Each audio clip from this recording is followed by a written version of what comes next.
পারবেন গঙ্গা তার আসল বাবাকে খোঁজার জন্য অর্জুনের সাথে বের হয়েছে। হ্যাঁ বন্ধুরা, আজকে এমনটাই দেখতে পারবেন। ভিডিওটিতে লাইক করে চ্যানেলটি সাবস্ক্রাইব করে পাশেই থাকুন। শুরু থেকে শেষ অবধি দেখুন, তাহলেই সম্পূর্ণ ঘটনাটা বুঝতে পারবেন। বিস্তারিত জানতে চ্যানেলটি সাবস্ক্রাইব করুন। এইদিকে দেখা যাচ্ছে তারা সবাই মিলে গঙ্গাকে আর গঙ্গার মাকে অপমান করছে। তখন গঙ্গা তার বাবাকে বলছে, সনাতন পালকে, যে বাবা তুমি বলো আমি তোমার মেয়ে, তাহলে তো ল্যাটাটা চুটকে যায়। কি হলো বাবা, বলছো না কেন আমি তোমার মেয়ে? তখন সে বলে যে মিনতি তুই আমাকে ক্ষমা করে দিস, আমি আর মিথ্যেটা বলতে পারবো না। গঙ্গা আমার মেয়ে না। যখন মিনতি পতি ছিল তখন আমি মিনতিকে বাড়ি থেকে বের করে দিয়েছিলাম। শুনেছিলাম তার একটি মেয়ে হয়েছে এবং মেয়েটা হারিয়েও গিয়েছিল, কিন্তু এরপর এই গঙ্গা কোথা থেকে এসেছে আমি তা জানি না। একদিন মিনতি মেটে গঙ্গা ফিরে আসে, তখন আমি তার সাথে আবার সংসার করতে যাই, কারণ আমার মাথা গুঁজার ঠাঁই ছিল না। তার কাছে থাকলে আমার মাথা গুঁজার ঠাঁই হতো। তখন মিনতি আমাকে শর্ত দেয় যে একটা শর্তে আমি তোমাকে আমার সাথে রাখতে পারি, সংসার করতে পারি। তখন সে বলে যে কি শর্ত? যে গঙ্গাকে তোমার মেয়ে হিসেবে পরিচয় দিতে হবে। তখন আমি রাজি হয়ে যাই, কারণ আমার তো মাথা গোঁজার ঠাঁই নেই, তার জন্য মিনতির কাছে থাকলে আমার মাথা গোঁজার ঠাঁই হবে। আর এইদিকে মেঘনাথ তমলকে পাঠায়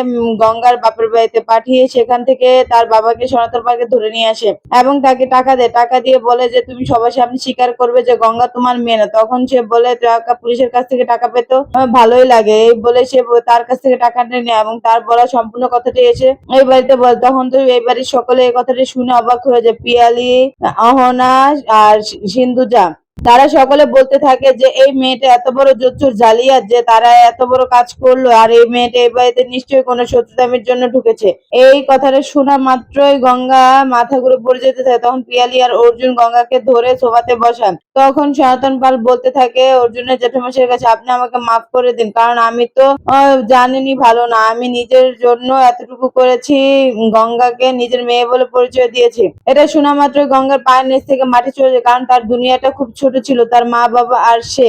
এখন সেই দুনিয়াটা পুরো অন্ধকার হয়ে। তখন সনাতন দত্ত বারবার সকলের কাছে ক্ষমা চাইতে থাকে যে আমাকে ক্ষমা করে দিন, আমি তো মিনতির সাথে সংসার করার জন্যই গঙ্গাকে নিজের মেয়ে বলে পরিচয় দিয়েছিলাম। অর্জুন তখন অবাক হয়ে তাকিয়ে থাকে, এইসব কি হচ্ছে, আমি তো কিছু বুঝতে পারছি না, কি বলবো এখানে আমি। সে আবার অর্জুনের কাছে এসে বল, জামাই তুমি আমাকে মাফ করে দাও, আমি তো নিজে মিনতির সাথে থাকার জন্য এই কথাটা স্বীকার করেছি। এইদিকে মিনতি কান্না করছে, পিয়ালিও কান্না করছে যে এখন কি হবে। গঙ্গাকে সবাই কথা শোনাতে সিন্ধুটা বারবার গঙ্গাকে অনেক কথা বলতে থাকে যে ও ভালো না, ওর মা ছিল রক্ষিতা, ও হচ্ছে তারক মাস্তানের মেয়ে। এইসব শুনতে শুনতে গঙ্গার মাটি চলে যায় পায়ের নিচ থেকে। এই সময় আবার সনাতন দত্ত বলে আমি তার বাবা না। আরো সে ঘাবড়ে যায় যে তার বাবা তাহলে কে, সে কার মেয়ে। এইসব ভাবতে ভাবতে তার মাথা পুরো গুলিয়ে যায়। আর এদিকে তখন তার জেঠুমশাই সকলের কথা মন দিয়ে শুনছিল। শোনার পর সে বলে যে অর্জুন যে সিদ্ধান্ত নেবে সেটাই হবে। তখন অর্জুন বলে যে দেখতে হবে এই ঘটনাটা কে করেছে, এই চক্রের সাথে কারা জড়িত আছে। কারণ গঙ্গা যা বলছে আমি তা বিশ্বাস করি, কারণ গঙ্গা মিথ্যা বলতে পারে, কারণ সে নিজেই তো জানতো না।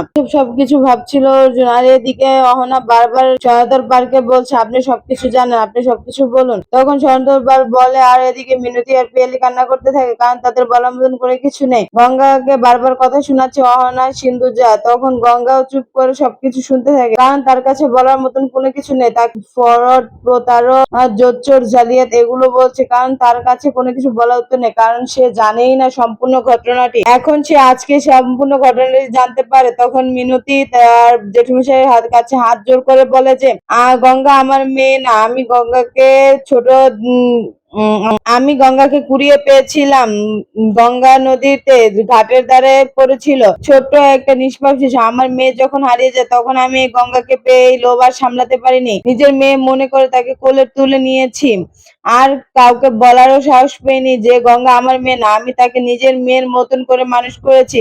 আমার সম্পূর্ণ পৃথিবীটা জুড়েই হচ্ছে গঙ্গা, কারণ গঙ্গাকে ছাড়া আমি কিছু ভাবতে পারি না। গঙ্গাকে নিয়ে আমার এত দূর অব্দি আসে, গঙ্গাই আমার সবকিছু। আপনি বিশ্বাস করুন আর না করুন, কারণ আমি মূর্খ মানুষ, আমি এত কিছু জানি না। আপনারা বড়লোক মানুষ, বড় বড় ব্যাপার সব, আমি যেটা সত্যি সেটাই বলেছি। আর এই ছবিতে যে মহিলা আছে এবং যে ছেলেটি আছে আমি কাউকেই চিনি না, আমি তো এই লোকটাকে কখনো দেখিনি। তখন গঙ্গা তার মার হাত ধরে টেনে নিয়ে যাচ্ছিল, তখন দেখা যায় গঙ্গা তার মাকে ধরে হেঁচড়ে নিয়ে গেল মন্দির ঘরে গিয়ে সে আগুনের উপরে হাত রেখে তার মাকে জিজ্ঞাসা, মা তুই সত্যি করে বল, তুই যা বলেছিস বাইরে সবকিছু সত্যি? তাহলে আজকে আমার হাত আমি এখানে জ্বলছে দেব। কারণ গঙ্গার মা বারবার বাধা দিচ্ছিল। তখন অর্জুন আসে, অর্জুন এসে হাতটা টেনে সরিয়ে দেয় আর বলে, তুমি কি বোকামি করছো? তুমি কি পাগল নাকি? তুমি কি কিছু বুঝো না? তখন গঙ্গা কান্না করতে করতে বলে, স্যার আমি আর কি বলবো, কি বুঝবো? আমার তো পায়ের নিচ থেকে মাটি সরে গেছে। আমি আজকে শুনলাম যে আমার মা বাবা কেউ নেই। কে আমার বাবা আমি তাই জানি না। আমি যাকে মা বলতাম সেও নাকি আমার মা না। আমি কোথায় যাব এখন? কি করবো? আমার এই পৃথিবীতে আর কেউ নাই।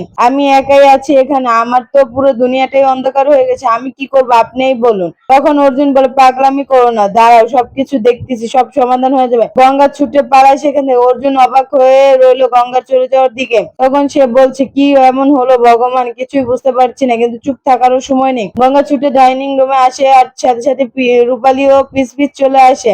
এদিকে তাদেরকে দেখে কথা শোনাতে থাকে সিন্ধুজা আর অহনা। তখন গঙ্গার মা পিয়ালি, গঙ্গা আর রূপালী একসাথে দাঁড়িয়ে থাকে। তাদের একটুও কথা ছাড়তে দেয় না ছোট বউ। তখন দাদা বলে যে, ছোট বউ তুমি চুপ থাকো, এত কথা বলো না। যা ডিসিশন নেওয়ার অর্জুন নিবে। অর্জুনের বউ, অর্জুন যা মনে চায় তাই করবে। এর মাঝখানে আমি বা তোমরা কেউ ঢুকবে না। কারণ ওর বউ, ও যা খুব ভালো মনে করবে তাই করবে। তোমরা এর মাঝখানে কোনো বাধা দিবে। তখন সিন্ধুজা বলে, এখনো এত কিছু বলছেন? এই মেয়েটা আমাদের ক্ষতি করার জন্য বাড়িতে ঢুকেছে, তারপরে ওই মেয়েটার সকল কথা আপনারা বিশ্বাস করছেন? একই রনকের অবস্থা। এর মাঝখানে যদি আপনাদের কারো কোনো ক্ষতি হয়ে যায় তখন তো আমরা কি করবো? আমাদের বাড়িটা তো একদম ধ্বংস হয়ে যাবে। এইসব কথা বলতে থাকে সিন্ধুজা। আর এদিকে অহনা ছুটে যায় অর্জুনের কাছে, গিয়ে অর্জুনকে বলে, তুমি এখনো গঙ্গাকে কিছু বলবে না? এই মেয়েটা এত কিছু করলো, তারপরে তুমি ওর পাশে ওর সাপোর্ট হয়ে দাঁড়াচ্ছ? অহনা ছুটে গিয়ে অর্জুনের হাত ধরে বলে যে, এসব বাদ দাও, এখান থেকে চলো। তুমি আর কত ওর কাছে যাবে, ওর কথা শুনবে আর ওর কথার জন্য তখন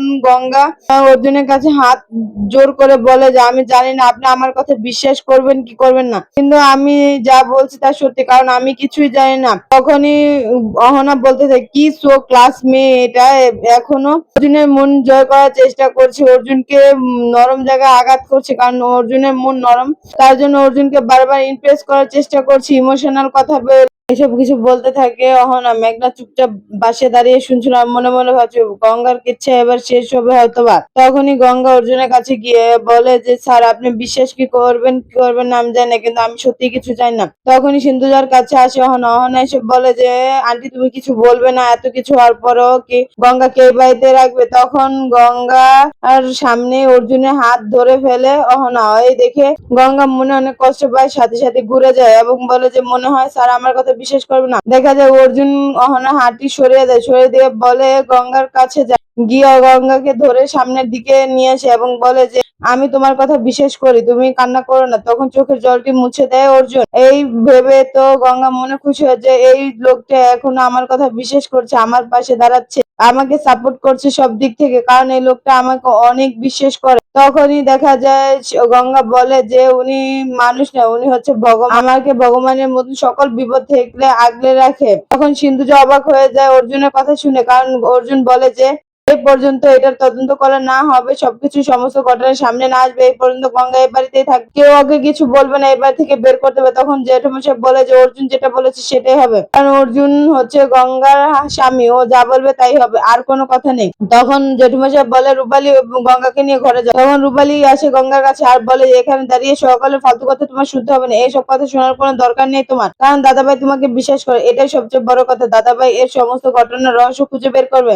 এই বলে রূপালী গঙ্গাকে ঘরে নিয়ে যায়। আর এইদিকে দেখা যায় যে, মেঘনাথ মনে মনে বলছে, আমি তো জানি এই ছবির মহিলা আর আর গঙ্গার মা এক হতে পারে না, কারণ আমি এতটুকু বুঝি, পুলিশের চাকরি করি, এতটুকু কি বুঝবো না? ঠিকই বুঝি। তখন অর্জুন সন্দেহের নজরে তাকায় মেঘনাথের দিকে। মেঘনাথ মনে মনে বলছে, অর্জুন কেন আমার দিকে এভাবে তাকালো? অর্জুন কি কিছু আন্দাজ করতে পেরেছে যে এই কাজটা আমারই হতে পারে? তখন দেখা যায় যে, গঙ্গাকে নিয়ে ঘরে যায় রূপালী। রূপালীকে বলছে, দিদি ভাই তুমি আমাকে একটু একা ছেড়ে দাও, আমি একা থাকতে চাই, আমার অনেক কষ্ট হচ্ছে, আমার দুম বন্ধ হয়ে আসছে। তখন এই বলার কারণে রূপালী বলে, আচ্ছা তুমি একা থাকো, আমি চলে যাই, তোমার জন্য একটু জলখাবার নিয়ে আসি। তখন গঙ্গা বসে পড়ে মেঝেতে আর ফ্লোরে বসে সে কান্না করতে। তখন গঙ্গার মা দূর থেকে এটা দেখে আর সে দরজার সামনে এসে বলে যে, আমি কি ভিতরে আসতে পারি? তখন গঙ্গা কিছু বলে না, মুখটা ফিরিয়ে নেয়। তখন তার মা ঘরে আসে, ঘরে এসে গঙ্গাকে উঠিয়ে বলে যে, মা তুই বিশ্বাস কর, তুই আমার সব, তোকে ছাড়া আমি কোনো কিছু ভাবতে পারি না, চিন্তা করতে পারি, তোর জন্য আমি এত কষ্ট করছি, তোর জন্য আমি এত দূর অব্দি আসতে পেরেছি, তোকে নিয়ে আমার সমস্ত কিছু। গঙ্গা কোনো কথা বলে না, চুপচাপ তার মার কথাগুলো শুনতে থাকে, কারণ সে কোনো ঘটনাই জানতো না।